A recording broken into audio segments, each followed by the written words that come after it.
Hey there, media and marketing fans. I'm here with Jeremy King, MD at M&M Global and C Squared, and we're going to talk about some of the important stories of the week.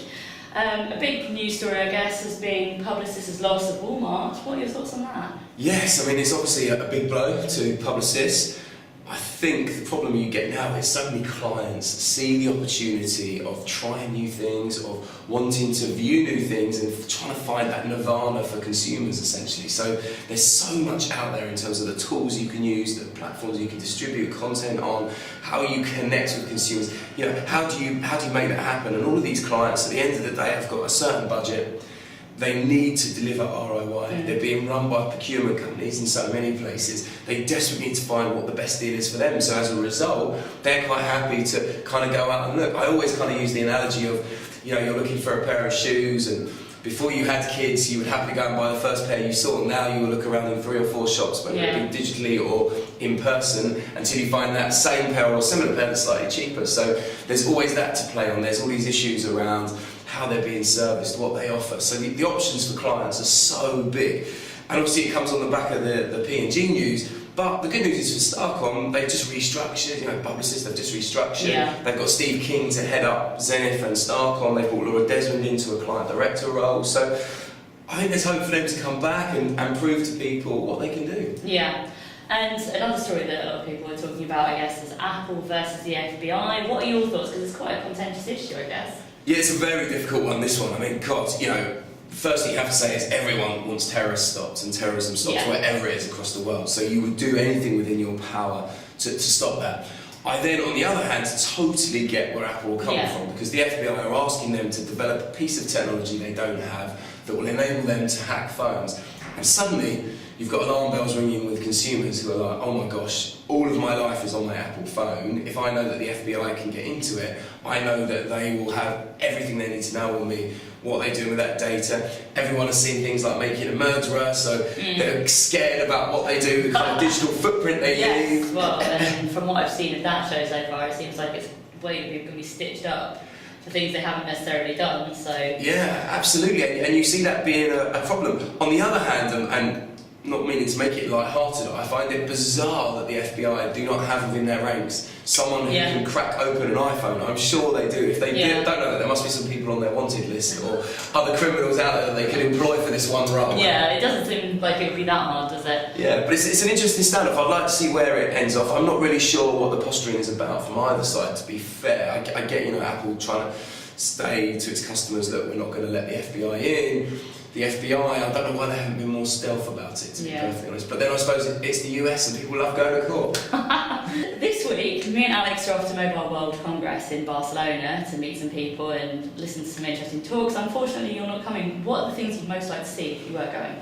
Well, what I like to see a load of these mobile companies and a lot of the digital companies do some really exciting things, not just in terms of the talks, but in terms of their stands. I remember 2 years ago, maybe 3 years now going, and Google had a stand that had a slide, two-story stand, and they had a water slide tube that you went down from the top to the bottom to promote their Android's character at the time.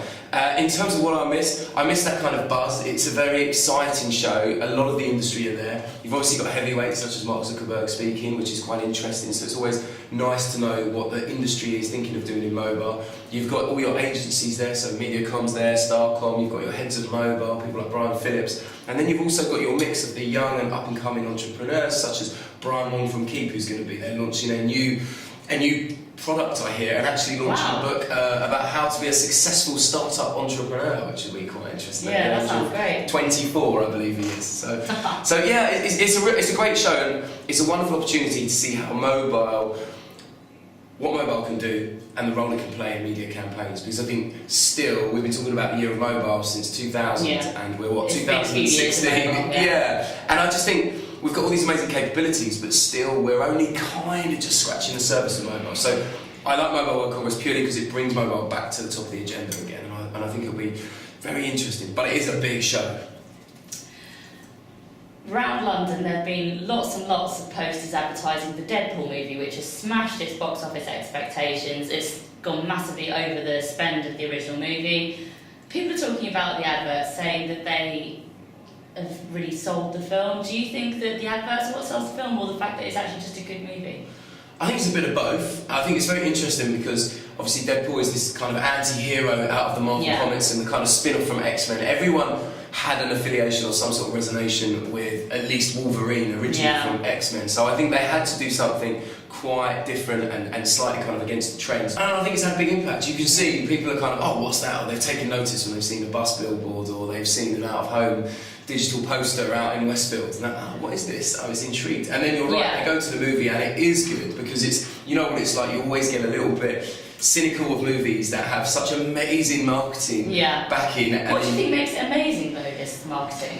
I just think they're slightly different, doing something that's different and trying to resonate with an audience that might not necessarily go to a superhero movie. So myself and my wife, we're a bit geeky, so we love superhero movies. So for us, we were always going to go, but a lot of our friends aren't really into it, and yet they've spoken about, one of my this is friends kind thought of it weird. was a rom-com based on the advertising. She said to me, I wasn't sure what type of film it would be because, you know, there's a picture of him going like this, so I thought it might be a rom-com. I was like, I've never seen a rom-com with a guy in a red face mask, but I don't know what she's watching really. I don't know, she has some strange dates perhaps. That might be the key. Who knows? She likes a man to dress up in a red suit. Maybe, I don't know. You know, but he has. I think what he's also done is they've been very clever in putting the marketing onto certain holidays. So obviously the Love Heart, I would imagine, was around Valentine's Day. I know they've done something around Halloween. So they've been very clever in how they've played in the conscious minds and trying to get as a bigger audience as possible. So as it has worked, I mean, I'm sure we're going to see there's a lot of big movies coming out this year, including the new Star Wars spin-off. I'm sure they're going to extend. It's great to see film, and it's great to see the marketing for film really taking off again. You know, back in the day, and using more creativity in the marketing as opposed to just sticking an image from the movie with the caption, with the title of the film, and that's it. Absolutely, and a quote from the star. Yeah. It's you know, or from an internet reviewer, an unverified source who really liked the film. Well, cool. Thank you very much for chatting to me, and stay tuned for more next week. I'm excited. Thank you. Thanks.